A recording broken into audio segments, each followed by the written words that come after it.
the life of my mother, Gloria Kessler Walensky LaPearl, who lived a very long life, most of it good, as she said in her final days. She was predeceased by far too many people, as happens when you live to 96 and a half.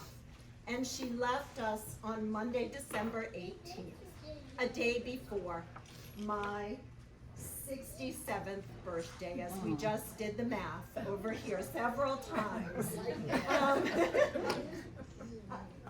I'm gesturing at, in this room, my mother's oldest friend, and oldest friend here, you're not the oldest, don't get nervous.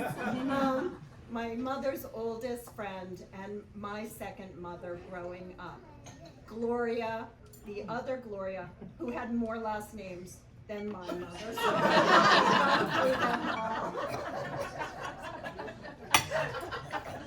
Is that okay? Am I in trouble?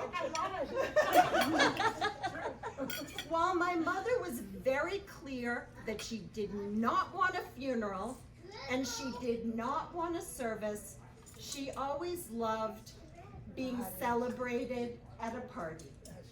I think we held more birthday parties for her than I've had probably in my entire life. So I'm thinking of this as a final birthday celebration for my mother, and I am gonna cry. Or maybe it's a half birthday celebration, which my Matthew thinks is fabulous, and his wife Catherine thinks is a pain in the butt.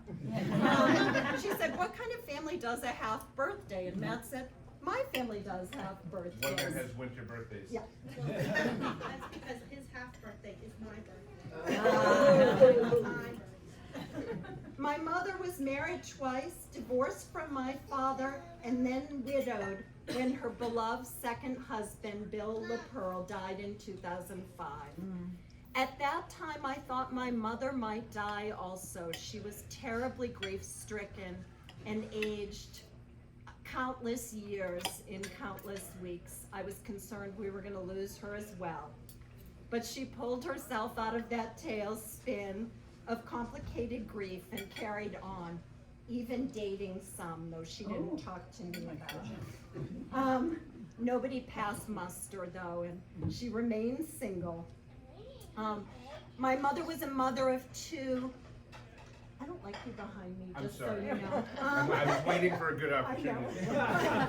I know, I was going to look at you. My mother was a mother of two and was terribly, sadly predeceased by my sister Karen, who died in 2019. And Karen's children, Nicole and Matthew, are here. I don't, just so sad. My mother was also a grandmother to 5 amazing grandchildren, 3 of whom are here. I was doing a head count. Two are not feeling well. There's a lot of flu going around. Matt and Catherine, Nicole and Joe, my Tim, who's hiding in the back. Hi, Uncle Kenny, I haven't said hello yet. And Chris and Ricky, who aren't with us, and are both hysterically funny, and I wish they were. My mother was the beloved great-grandmother of Jackson, who's quietly sitting with his Aunt Nicole, which borders on a miracle. So everyone should appreciate the quiet. It will not last. Thank goodness. My mom was known to Nana as Nana by all 8 of that crew. My mother was also stepmother and close to Bill's family, and sadly predeceased by Bill's youngest daughter, Kobe, who, like my sister, died way too young. My mother was step-grandmother to Bill's beloved grandchildren, Cheryl and Leanne, and great-grandmother to their 4 children. Billy LaPearl and his wife, Mary, have kindly joined us, representing the LaPearls and their love. Thank you, Billy and Mary, for making the long trip. And the rest of the LaPearl family is with us, in spirit, I will travel with some of them to bring my mother's ashes to Florida to reunite her with Bill. What she did say exactly was, you can bring my ashes to Florida or mail them, I don't really care. Sounds just like her. This was a theme. I don't want to inconvenience you. I said, Mom, I'll bring you. Well, you don't have to, was what she said, but I will. And Cheryl and Carol are looking forward to doing that with me. My mother was the middle of 3 children, and again, sadly predeceased by her siblings, June and Robert. I adored both of them. My Uncle Bob, known as Big Bob, was always up for a good time, and my Aunt June was a good time unto herself. My mother was predeceased by 2 nephews, Bob's son, Andrew, and June's son, Andrew, because in my family, where there's very few people, everybody names their kids the same names. So I did not make a mistake, that's true. We have 2 Andrews, 2 Matthews, 2 Tims, an Emma and an Emily, and so on. We don't seem to be original in the name department. We have 2 Jacksons as well. Matthew's saying I'm missing. Duplication seems to be a thing. 1 Nicole. 1 Nicole. There's only 1 Nicole. June's son, Mike, and his wife, Susan, are here, and I think of them as my substitute siblings.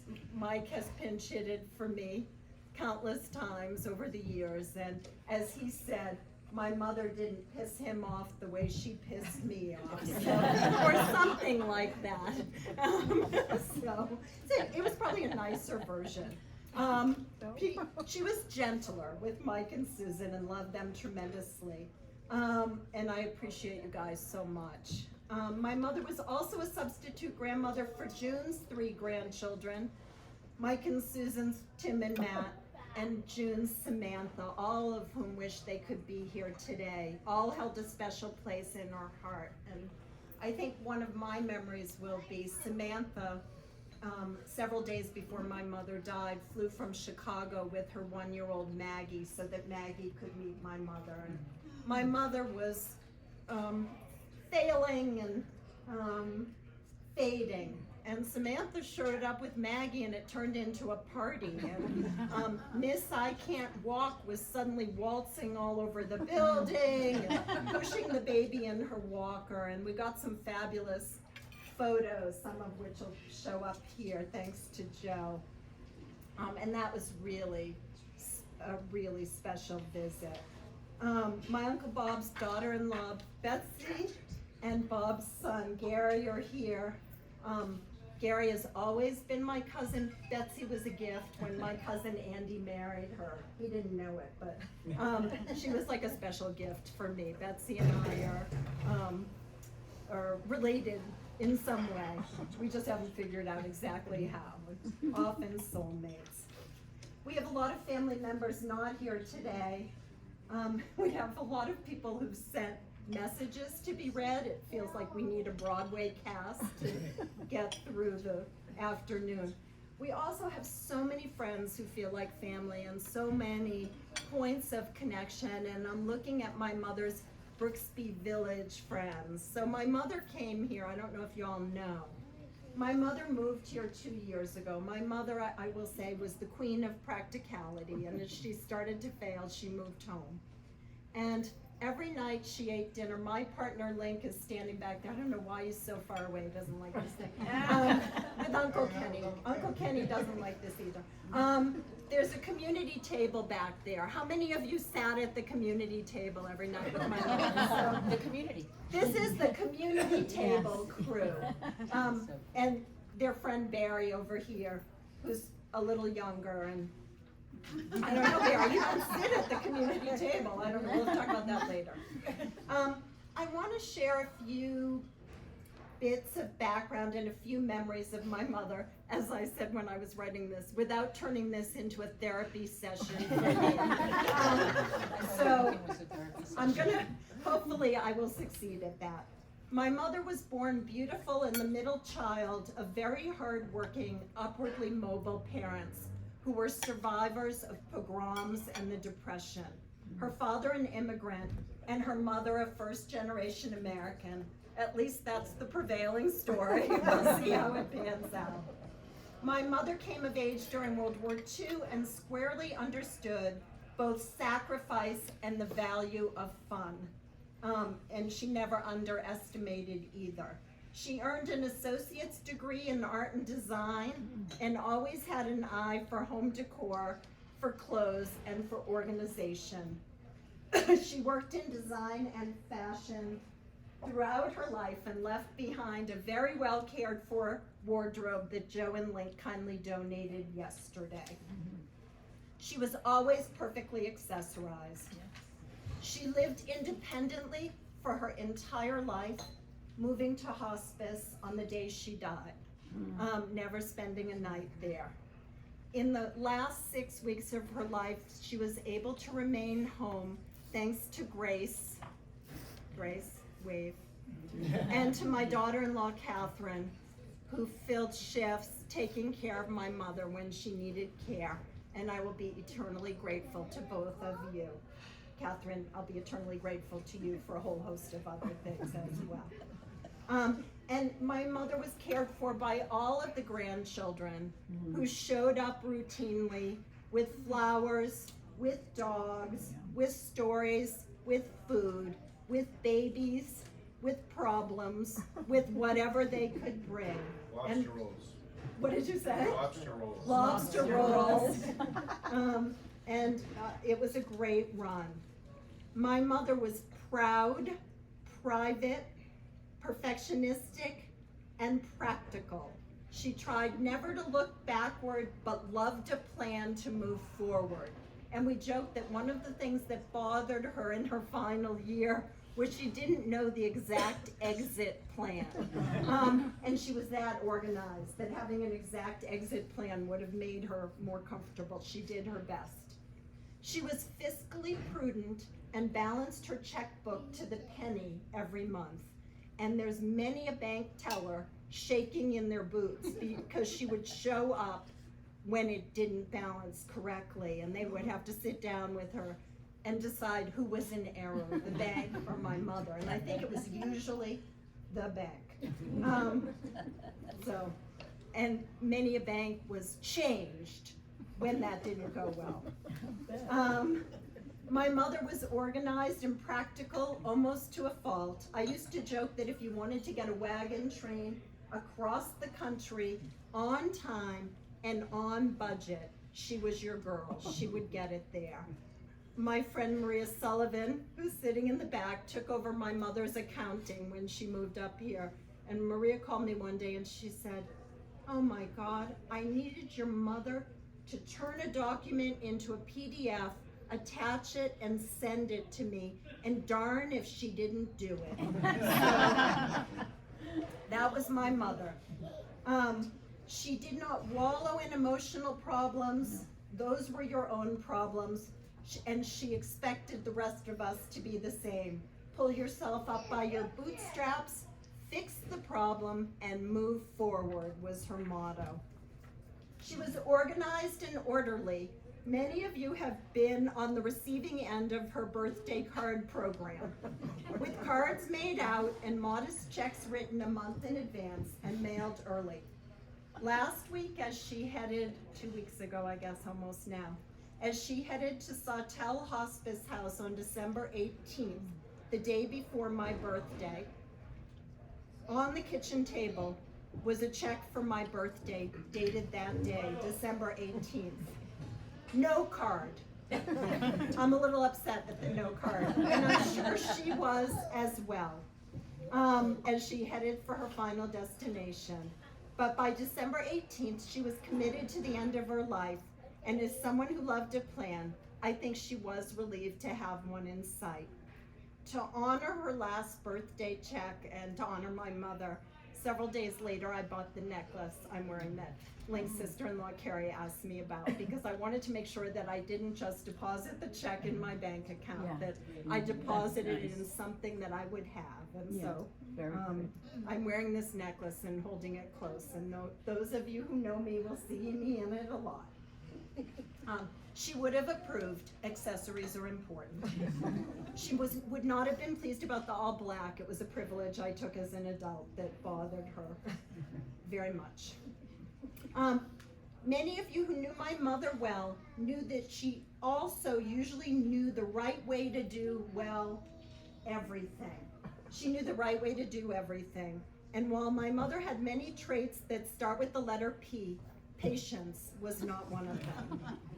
Being exacting and impatient, and I think she believed her children were small adults, we were actually challenging for her when we were growing up. She liked it much better when we were grown and on our own. She was not always easy on me, even in her older years, and some of you have heard in the last few weeks as I was helping take care of her, I got reprimanded for loading the dishwasher wrong several times. And I could not convince her that I had a good domestic resume. She was not gonna have it. I called her Miss, she said, I'm gonna redo the dishwasher. I said, okay, Miss Perfectionist, have at it, because I've done my best. I am most grateful that my mother lived long enough that our dynamic changed significantly over the last couple of years. Somehow she became softer, kinder, more patient, and a bit more open with me. And I am fond of saying, you never know what's gonna happen if you live long enough. Yeah. I got to know her better and differently. I wish this had happened sooner. She softened with the grandchildren sooner, and when she moved back here after 30 years in Florida, my mother stepped right into being the family matriarch, a role she filled very, very well, and I think we will miss her filling that tremendously. I think for the 5 grandchildren, it was almost like it had always been that way. She showed up and took over. Here is what I most appreciate about the past year, even the past 6 weeks. I learned that my mother didn't want to burden me. She never did, but apparently she worried about that. I learned that she was more politically astute and engaged and radical than I had realized. And wasted no words. Somebody at the community table said they learned not to get in a political conversation with her. I'm not sure who that was. She read voraciously, and I learned that she could talk about the books, talk about the themes, talk about the characters, talk about the relationship to history. And when she told me that my step-niece Cheryl, also a voracious reader, had recommended a book about an octopus, this was a few days before she died, a book my mother had loved, Link and I pulled out a video of my octopus teacher, and she watched the entire thing on my laptop, engaged and happy to be learning more about octopus. I will always remember those moments. Even though the sound was terrible, my mother watched with interest and discussed the film with Link and me while it was running and while it was done. I do wish we had done more of that. She was always interested in my travels, and I think I showed her way too many pictures when I returned from Spain and Portugal in November, but she humored me. Before I left on the trip, she had a great sense of humor. I think my mother would, most people would say, before I left on the trip, I implored her not to die while I was gone, and she obliged. And I was grateful for that, and she knew it. My mother knew a lot more about other people than I think she knew about me, or appeared to want to know about me sometimes. And one of my favorite stories from the past weeks happened with Michael and Susan and Samantha and Maggie there, and has left me laughing. My mother had a substitute hospice nurse coming to check her. And when I asked her, how was Jeff, the substitute hospice nurse, she said, oh, he's much older than Adam, her primary hospice nurse, and I'm not sure if he is gay. She said, Adam is gay. He's married to his husband. Adam is the wife. And Susan and Michael and I said, well, maybe Michael and I said, Mom, when 2 men are married, they are both the husband. And my mother said, no, no, they are not. Adam is the wife, He does the laundry and the shopping and the cooking and the cleaning. Adam is the wife. He's married to his husband. And I looked at Mike, and Mike looked at me, and we said, do we want to take on gender stereotyping? And we both decided to move on. But my mother tried to keep up with the times and to be current and contemporary in her thinking and her talking. And I appreciate that. All right. Over the past 2 months, no surprise to anybody else except me, I have learned that I am far more like my mother than I might even like to admit. Mindfully, I will embrace the ways in which we are alike that make me a better person and that make me proud. And the other ways in which we are alike, the impatience, the too much practicality, I will work on those on my own and in therapy, but not right here and now. I will miss my new relationship with my mother terribly and will always deeply appreciate these past 2 years, as she often said she did. Being back home with family and friends was the best, she said, and she never took that for granted. Okay, enough from me. I'm gonna, I hope I've been audible, and it's a lot from me. I'm gonna open the floor for comments, family first. I am going to ask you not to follow my lead and be brief. I have a little extra privilege. As the only surviving daughter, I took that privilege. But I'm gonna ask people to be brief. We also have some things to read. I think Susan and Mike have some things to read that came from their kid. No, maybe, no. No, I didn't confer with them. I have some things from the Ohio clan if we have time. But I'm gonna start with grandchildren. Anybody? If anybody doesn't want to say anything, you can stand sort of where Jody is. We're doing a really informal video for people who couldn't attend, so if you don't go up there, you're just going to be a voice in the distance, so that would be great. That's Wait, I do see him. I see him. This is Jackson. Did you bring me a cookie? He brought a cookie. Anybody? The grandchildren are quiet, except when they're home. belong to? Huh? Who does he belong to? He is Matthew and Catherine's. Nope. All right. Passing the grandchildren-in-law? No? No? They're quiet? All right. Friends and family? Anybody? Yeah, I have something. You have something. Barry. Friend Barry. You want to say that from Judy? Yeah, I can go.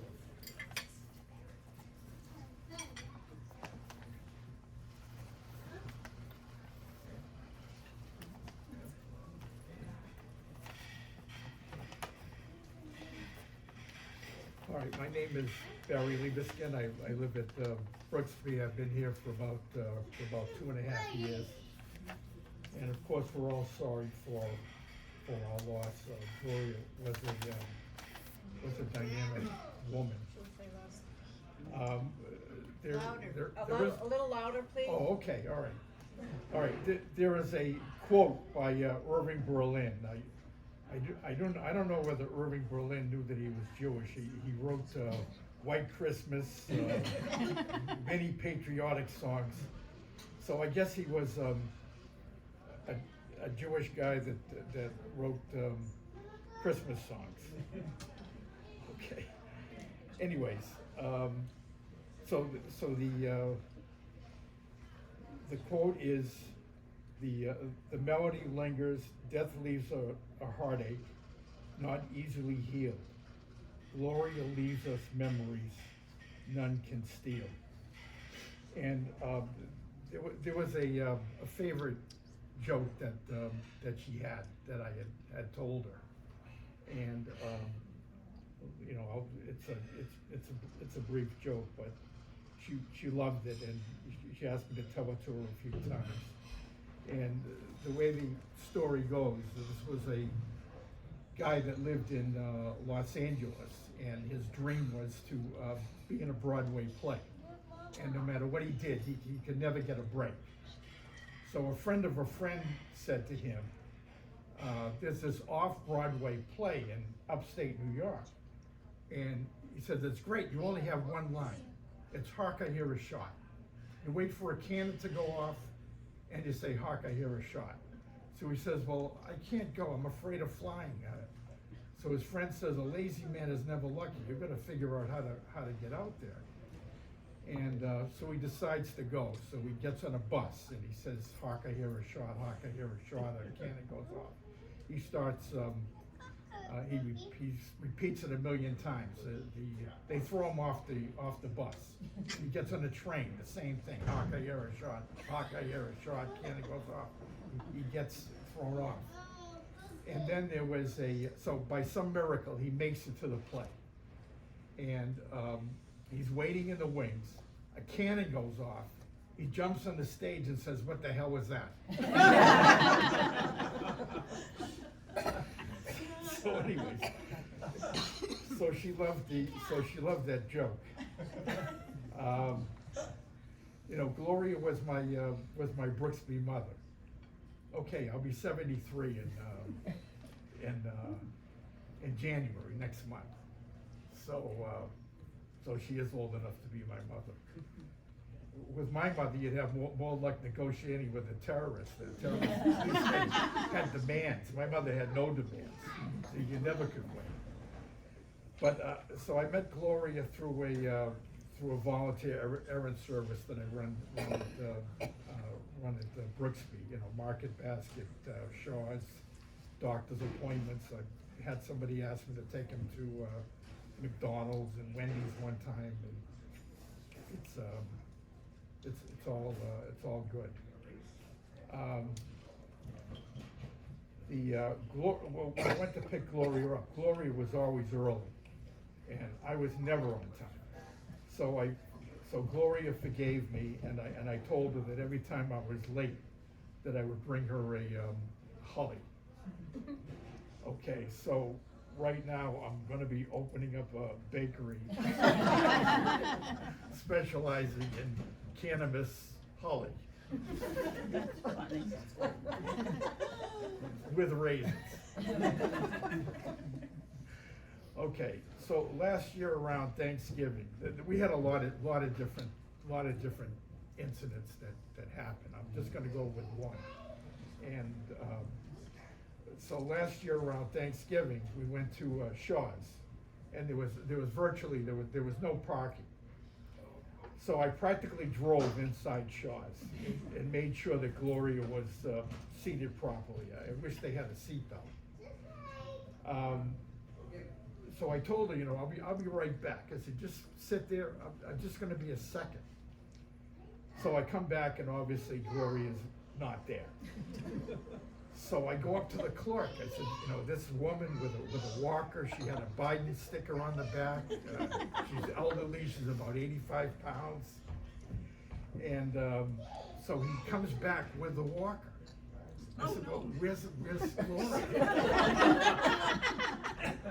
So I guess she put the walker down to reach for something. And so we went back and we got her, and everything was fine. So again, just to summarize, Gloria was a dynamic woman. We all learned positive life lessons through Gloria's generous life. She was an inspiration, and she left a sparkling legacy. With love, Barry. Thank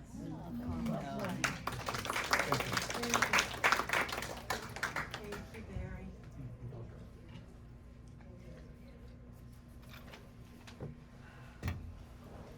Can I do it from here? I think they want you to be closer, so. Be loud. Is that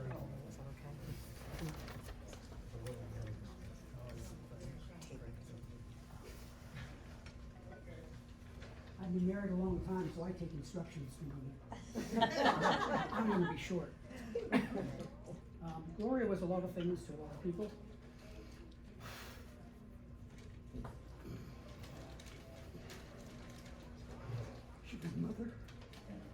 aunt, she was grandmother. She didn't distinguish between blood, family. Everybody was family. Whether you were married, whether you were gay, whether you were straight, she didn't give a damn. She looked at you. God knows she wasn't perfect. Jody knows. She expressed herself freely, whether you wanted it or not. And she was more often than not correct, whether you wanted to hear that or no. I grew up on the West Coast and didn't see a lot of her growing up. Until my mother, her sister June, took ill.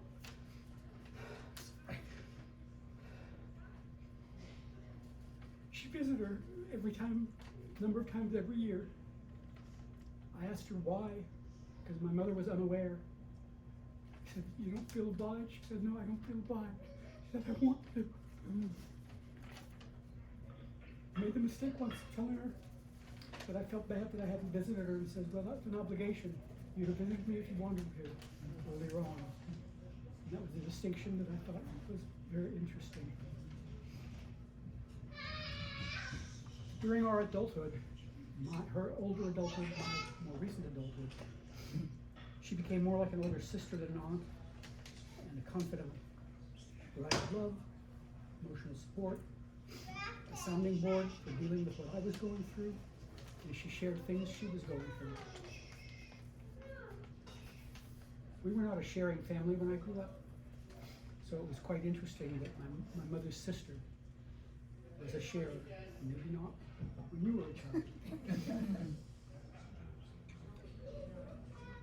I'm so glad Jody facilitated her meeting, Marguerite.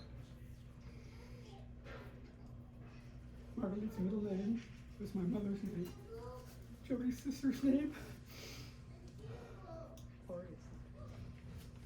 And she was delighted. As Jody pointed out, she was invigorated the entire day. She literally did laps up and down the hallway with a 1-year-old hanging onto her walker, up and down and up and down and up and down. I don't know who was having more fun, Gloria or Marguerite. Like all of us here today, we will miss her. And thank you for sharing.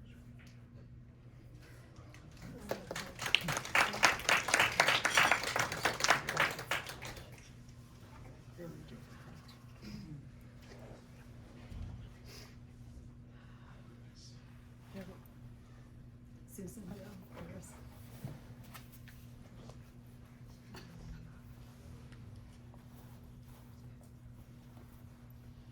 So I was her niece-in-law, although this just says niece. And just to follow up on what Mike said, she used to come out, and she came out twice a year and would stay with us for a week in California when her sister was in the nursing home over a period of 12 years. And one of the things, my fondest memories, and it's something you did mention about, your mother was a great sewer. And I am not, but I did have a sewing machine. And every time she came, one of our favorite things to do was to go to a store called Calico Corners, a fabric store. And we'd always have a project. She helped me make curtains. She taught me how to do a pillow cover with the piping around it, and covers for other things that I did. It was really a lot of fun that we had. And the other thing that was really nice about having her come all that time, and since I'm not blood, it might be, I can have a different relationship with her, but it was very difficult having Mike's mother and her sister June in a nursing home for such a long period of time. But it was great to have Gloria there as someone we could talk with about that. And while we were sort of, struggling with this whole situation, knowing that, June would have hated it and what to do about it, and Gloria was, and they're always very practical about it, they're sort of like, well, yes, it's happened, she's here, there's nothing we can do about it, but it was nice to have that sounding board, and I think really helped us get through that period of time with her. So I just wanted to, but I'll always remember the sewing, because she taught me a lot of things about it. I know how to sew as well. Is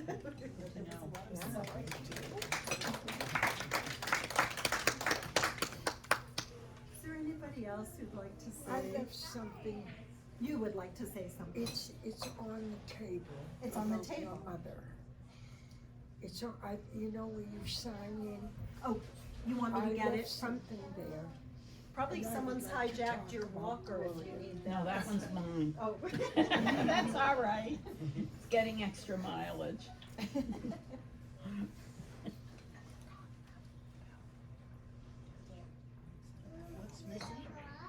My name is Rick. I don't know. Is it an envelope? It's on a piece of paper. about You're where I wearing met- it. You're wearing it, dear. You're wearing it. No. She's wearing, that's good. Yeah. I'm a little disabled, and I would like to say, I met Gloria at the community table. She was at the Windsor, and we spoke frequently and talked about our family history and how she became such a unbelievable person. We had many, many things in common. Gloria, I believe, is the same age as I. I'm 98. And she was similar. And we talked about the Depression and what we had, how the younger people do not know how it affected our lives. And I remember having very little to eat. And my mother used to say, clean everything off your plate. We never left a thing. Younger people don't realize what we went through and what little we had to eat, and what they would make a meal out of was incredible. Incredible. I talked about how my mother went to the apple orchards and picked up the apples from the ground that you didn't have to pay for, and how she would make, we were a big family, 7 people, and my 5 sisters, my Bobby, everyone, and how she could make an apple pie, a big apple sheet out of nothing. And she and I had everything in common. She was incredible, and I loved her dearly. I really did, because I, being a nurse, know what she was going through. And we never discussed it, but I know what she was going through. And yet she sat at the community table with a beautiful smile on her face, am I right? You would Absolutely. never know how sick she was. She was incredible, and I really, like I said, I miss her dearly. I really do.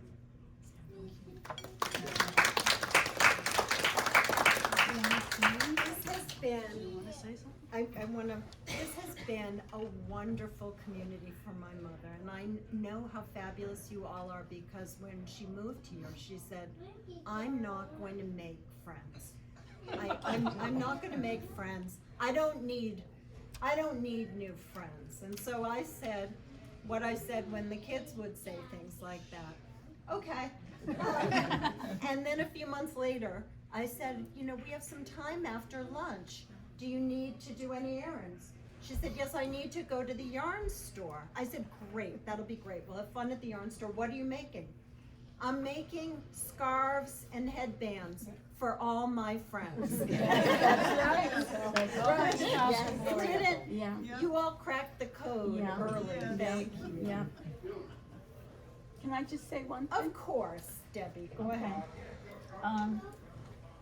Should I speak for you, or you wanna talk? No, go ahead. All right. We're members of the community table. If you don't know, it's a place where you can go if you're not set up with other people for dinner. And the second seating was where your mother loved to come, and we were all at that particular seating also.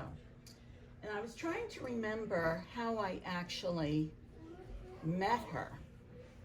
I don't remember exactly when I was aware of her at the table, but all of a sudden one night, either I was saying something about New York Times puzzles, or she was, and we sort of locked eyes and said, oh, do you do them?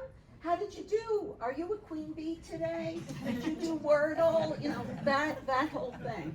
So that was sort of the impetus for our beginning friendship. And as has already been said, accessories were everything. She always had a scarf that went with the outfit. Yes, she did. She had a little piece of jewelry that went with the outfit. She made us look very schlumpy. Anyway, we have admired her, her bravery, her grace, her intelligence, and her friendship. And I think I can say for all of us, we will miss her terribly. Thank you, Debbie.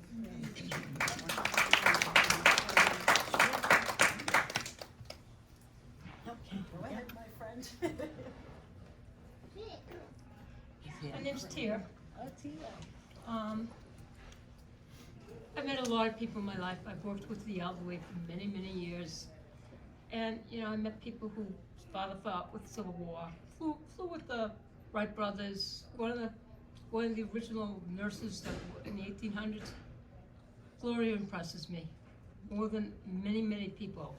Her attitude towards life, she got the diagnosis that she had cancer in many places. She said, I won't be coming to dinner anymore. I'm going over to withdraw from bridge. That lasted about 2 days, and she was back. She loved Grace. She loved Yes, she did. Absolutely. doing things with Grace Grace. took good care of her. Grace took her to Savers. Oh, yes. And Gloria got the bargain of her life. She got a real Aran Isle Irish sweater, knit sweater, and it fit her perfectly. Very few could wear an extra small, and she wore it often. She decided a few weeks ago to try water aerobics. At 4 feet tall, she's in a 4'10" pool. And I'm told, I wasn't there, I'm told that they were trying to encourage her to let go of the wall. Encouraging her to let go of the wall while she's doing this. Oh my God. But she was going to try everything once. Yeah. The last few times, she came to the community table, not because she was hungry, but because she wanted to be with us. Yeah. She would call me sometimes, I've got a problem with my iPad. Oh, you were the iPad savior. She embraced technology, not like my father, when he retired, his company said, we can put a computer in your house, you can work from home, just stay with us. And my father says, oh, what I want for is a t-shirt that says I'm computer ignorant and proud of it. I don't want any computers. That was his attitude. Gloria was willing to try anything. She was going to die with the boots on. Yes. And she did. Yeah. My life is enriched from having met her and her attitude. Yeah. And the last thing I say is, I was just impressed with her family. She would tell us that her grandson drove from Northampton to take her out to dinner. Yeah. And drove back that night. Somebody, it may have been the grandson, took her to a truck stop down the road, and she had the most glorious, I think it was clams or something like that. You know, she just loved talking about her family. And she was making something for one of the babies that was born recently, and she just loved you all. She could do everything. Yeah. Thank you, and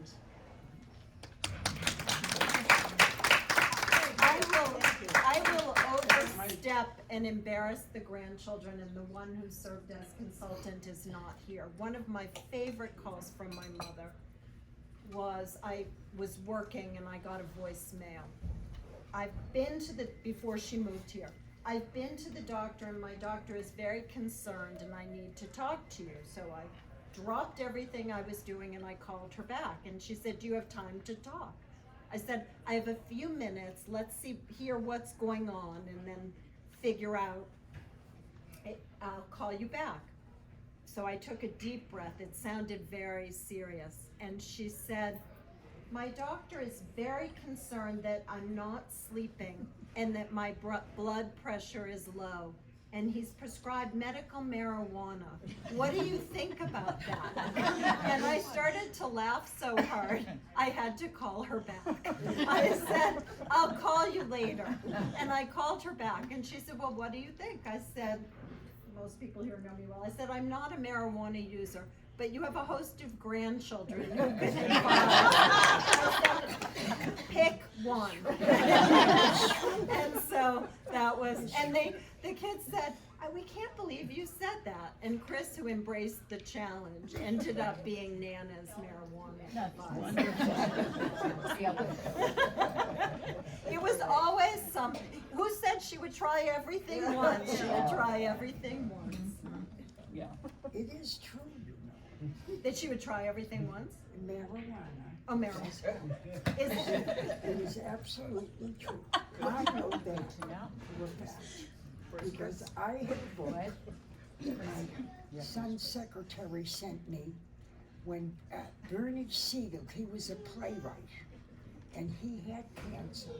And he said to my son, if I use marijuana, I understand. He said, well, I be in a position, I can't tell you yes or no. And in 5 minutes, he got it, and it helped, definitely. Thank you for Well, on that note, is everybody all? Are we sat? Thank you all so much. Please stay and visit. And I have said to most of you, I'm not crying here today. We're celebrating my mother. Michael, I'll cry with you later. I will join you for sure. And Link has certainly seen me cry at home.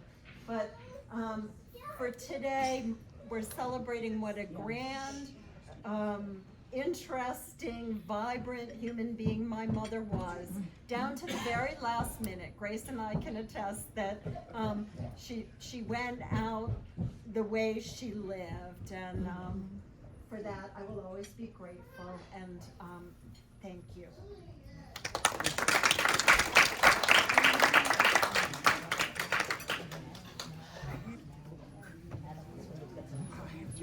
To the community. Very interesting. There's a place. Do you have any idea about having Miss Kelly? His play, what did he write? I don't know. He was a Oh, a critic. Yeah, we'll see. Find your way. No, you're good, thank you. Oh, look at this. She was